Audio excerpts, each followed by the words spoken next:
السلام علیکم پیارے ویورز، آپ کے لیے حاضر ہے ایک اور معصوم سی ہارر کہانی۔ فٹافٹ اسٹارٹ کرتے ہیں۔ یہ کہانی ہے چودھری صاحب اور ان کی بیوی کی، جو کہ گاؤں میں بڑے عزت و احترام کی نظر سے دیکھے جاتے تھے۔ اس کی وجہ یہ تھی کہ وہ بہت شفقت اور محبت والے انسان تھے۔ کیا بچے کیا بزرگ سب ان کے گن گاتے تھے۔ وہ بھی ہر کسی کی تکلیف اور پریشانی میں دل و جان سے آگے ہوتے تھے اور سب کی مدد ایسے کرتے تھے کہ دوسرے کسی شخص کو خبر بھی نہیں ہوتی تھی۔ ان کے گھر روز ہی کسی نہ کسی کو کھانا کھلایا جاتا تھا، لیکن خاص طور سے ان کے گھر بوا جی روز آتی تھیں، جو کہ چودھری صاحب کی کوئی دور کی رشتہ دار تھیں۔ ان بوا جی کے شوہر کا انتقال ہو چکا تھا اور کوئی اولاد وغیرہ بھی نہیں تھی، اس لیے چودھری صاحب نے اپنی بیگم کو خاص ہدایت کی ہوئی تھی کہ ان کے کھانے پینے کے لیے لازمی روز کچھ نہ کچھ ہونا چاہیے، اور اس کے علاوہ وہ انہیں کچھ روپے بھی دیتے رہتے تھے۔ لیکن بوا جی صرف شدید ضرورت کے وقت ہی کچھ رقم لیتیں، کیونکہ وہ بڑی خوددار اور صبر کرنے والی خاتون تھیں اور کھانا بھی برائے انعام ہی کھاتیں۔ بوا کی عادت تھی کہ وہ اپنے گھر جا کے ہی سوتیں۔ کئی دفعہ چوہدرانی نے ان کو کہا، لیکن وہ نہیں مانتی تھیں۔ چوہدرانی ان کے لیے خاص طور پہ پھل منگوا کر رکھتیں، اور چونکہ بوا جی شرما حضوری میں انکار کر دیتی تھیں تو وہ اپنی بیٹی کو کہتی، ان کی بیٹی فروٹ وغیرہ کاٹ کر کہتی، بوا جی آپ میرے ساتھ کھائیں، مجھ سے اکیلے نہیں کھایا جائے گا۔ یوں بوا جی کو اچھی غذا مل رہی تھی۔ بوا جی اب عمر کے اس حصے میں تھیں کہ ان سے کام نہیں ہوتا تھا، پھر بھی وہ اپنے طور کچھ نہ کچھ کرتی رہتی تھیں۔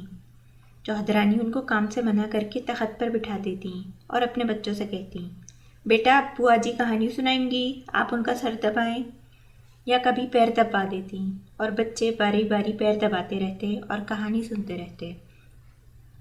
ایک روز بوا جی آئیں تو ان کی طبیعت کچھ ناساز تھی۔ چوہدرانی نے نوکروں سے ان کے لیے کھانا منگوایا، لیکن انہوں نے 2 لقمے بڑی مشکل سے کھائے اور لیٹ گئیں، اور کچھ دیر کے بعد کہنے لگیں، اچھا اب میں چلتی ہوں اپنے گھر۔ چوہدرانی نے کہا، بوا جی آپ کی طبیعت ٹھیک نہیں لگ رہی، آج یہیں رک جائیں۔ لیکن بوا جی نے حسب معمول منع کر دیا۔ چوہدرانی نے ان کو زبردستی بخار اور درد کی دوا دی اور کچھ روپے بھی دیے، جو بوا نے بڑی مشکل سے لیے، اور اپنے گھر چلی گئیں۔ اپنے گھر پہنچتے ہی بوا نے چادر جو وہ اوڑھی رہتی تھیں کرسی پر ڈالی اور بستر پر دراز ہو گئیں، اور کچھ دیر کے بعد ہی ان کا انتقال ہو گیا۔ چونکہ کسی کو ان کے مرنے کی خبر ہی نہیں تھی، اس لیے ان کا جنازہ بیڈ پر پڑا رہا۔ رات ہو گئی تھی۔ ان کے گھر ایک بلا داخل ہو گئی۔ بلا نے جو جسم بغیر روح پڑے دیکھا، وہ جھٹ اس میں داخل ہو گئی، اور صبح حسب معمول بوا جی اٹھیں اور چودھری کے گھر کی راہ لی۔ چوہدرانی اس وقت بوا کی طرف سے فکر مند تھیں۔ وہ ایک نوکرانی کو ہدایات دے رہی تھیں کہ بوا کے گھر کی طرف یہ ناشتہ لے جاؤ، نہ جانے ان کی طبیعت اب کیسی ہے۔ اتنے میں چوہدرانی نے مڑ کے دیکھا تو بوا کو اپنے پیچھے کھڑے پایا۔ چوہدرانی نے پوچھا، بوا اب کیسی طبیعت ہے آپ کی، بخار اتر گیا یا نہیں؟ بوا نے کہا، آپ ٹھیک ہوں۔ چوہدرانی کو ان کا لہجہ کچھ عجیب سا لگا، پھر انہوں نے سوچا شاید فلو سے آواز بھاری ہو گئی ہوگی۔ خیر انہوں نے بوا کے لیے ناشتہ منگوایا۔ ان کے بچے بھی اس وقت اسکول جانے کے لیے تیار ہو رہے تھے۔ نوکرانیاں بچوں کے لیے بھی ساتھ ہی ناشتہ لے آئیں۔ بچے ابھی تیاری کر رہے تھے۔ چوہدرانی نے کہا، بوا آپ شروع کریں، بچے بھی آ جائیں گے، اور خود بچوں کے کمرے کی طرف چلی گئیں۔ بوا نے جو ناشتہ کرنا شروع کیا، وہ سب بچوں کا ناشتہ بھی چٹ کر گئیں۔ 7-8 پراٹھے اور انڈے کھا کے چائے کی پوری کیتلی بھی پی گئیں اور تخت پہ جا کے بیٹھ گئیں۔ تھوڑی دیر کے بعد چوہدرانی اور بچے آ گئے۔ اب جو دیکھا خالی پلیٹیں۔ چوہدرانی بھی حیران۔ پھر انہوں نے سوچا کہ بوا کئی دن سے صحیح طرح کھانا نہیں کھا رہی تھیں، اب ان کو بھوک لگ رہی ہوگی۔ وہ خاموش ہو گئیں اور بچوں کو دوسرا ناشتہ کرا دیا۔ لیکن اس کے بعد تو یہ معمول ہی بن گیا۔ بوا صبح دوپہر شام 5 سے 6 روٹیاں کھانے لگیں اور فروٹ بھی بے حساب کھا جاتیں۔ چوہدرانی نے چودھری صاحب کو بتایا تو وہ بولے، بوا کو کچھ مت کہنا، کوئی بات نہیں، وہ اگر زیادہ کھانے لگیں تو ہمارے پاس الحمدللہ کسی چیز کی کمی تو نہیں۔ چودھرانی خاموش ہو گئیں، لیکن اب انہوں نے نوٹ کیا کہ بھوا دوبارہ کم کھانے لگیں اور زیادہ تر خاموش چپکی بیٹھی کسی نہ کسی کو گھورتی رہتی تھیں۔ بچے کہانیاں سننے آتے تو وہ اتنی عجیب طرح بولتی کہ بچوں کی سمجھ میں کچھ نہ آتا، اور پھر ایسا ہوا کہ چودھرانی کو شدید کمزوری محسوس ہونے لگی اور ایک دن ایسے چکر آئے کہ وہ تخت پر ہی بیٹھ گئیں۔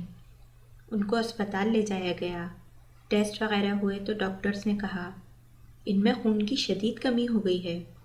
سب کو بڑی حیرانی ہوئی کیونکہ چودھری صاحب کے گھر کھلا کھانا پینا تھا اور اس پر یہ بیماری۔ خیر، ڈاکٹر نے ان کو کئی ڈرپ وغیرہ لگا کر اچھا کھانے کی ہدایت کر کے گھر بھیج دیا۔ پھر تو جیسے یہ سلسلہ چل پڑا، کبھی ان کے کسی بچے کو، کبھی کسی بچی کو یہی مسئلہ ہونے لگا۔ سبھی خون کی شدید کمی کا شکار ہونے لگے، اور تو اور نوکر تک جب بیمار پڑنے لگے تو چودھری صاحب نے اپنے ایک دوست سے اس کا ذکر کیا جو بڑے نیک اور اللہ والے صاحب تھے۔ مولوی صاحب نے کہا شاید آپ کے گھرانے کو کسی کی نظر بد لگی ہے۔ ایسا کرتے ہیں، میں کل عشاء کی نماز کے بعد آپ کے گھر آتا ہوں اور کچھ دعائیں وغیرہ پڑھوں گا بھی اور آپ کے گھر والوں کو بھی بتاؤں گا۔ چودھری صاحب نے بیگم کو بتا دیا کہ کل میرے ایک دوست گھر میں دعا کرنے آئیں گے، تم اچھا سا کھانا تیار رکھنا، میں ان کے ساتھ دعا کروں گا اور اس کے بعد کھانا کھلا کر ہی انہیں بھیجوں گا۔ چودھرانی جی اچھا کہہ کر خاموش ہو گئیں اور شام تک انہوں نے مزیدار کھانا تیار کر لیا۔ مولوی صاحب آ چکے تھے اور اندر مردان خانے میں دعا وغیرہ کرنے میں مصروف تھے۔ جب دعا مکمل ہو گئی تو چودھری صاحب نے کھانا منگوایا۔ چودھرانی نے ٹرے اٹھا کر بوا جی سے کہا بوا آپ یہ کھانا اندر لے جائیں۔ بوا جی تو ایسے ڈر گئیں جیسے پتہ نہیں کیا ہو گیا۔ نہیں نہیں، میں اندر نہیں جاؤں گی، چودھرانی بولی۔ بوا جی میں تو پردہ کرتی ہوں، آپ جانتی ہیں کہ نوکر بھی سب اسپتال پڑے ہیں اور بچے بھی بیمار ہیں، یہ اتنی سی ٹرے آپ کیوں لے جانے سے منع کر رہی ہیں؟ لیکن بوا تو عجیب رونے والی ہو گئی۔ چودھرانی کو ان پر کچھ شک ہوا اور انہوں نے یکدم بوا کے ہاتھ میں ٹرے تھما کر اندر کی طرف دھکا دے دیا۔ بوا سنبھلتے سنبھلتے مولوی صاحب کے سامنے پہنچ گئی اور ان کا دوپٹہ بھی سر سے اتر گیا۔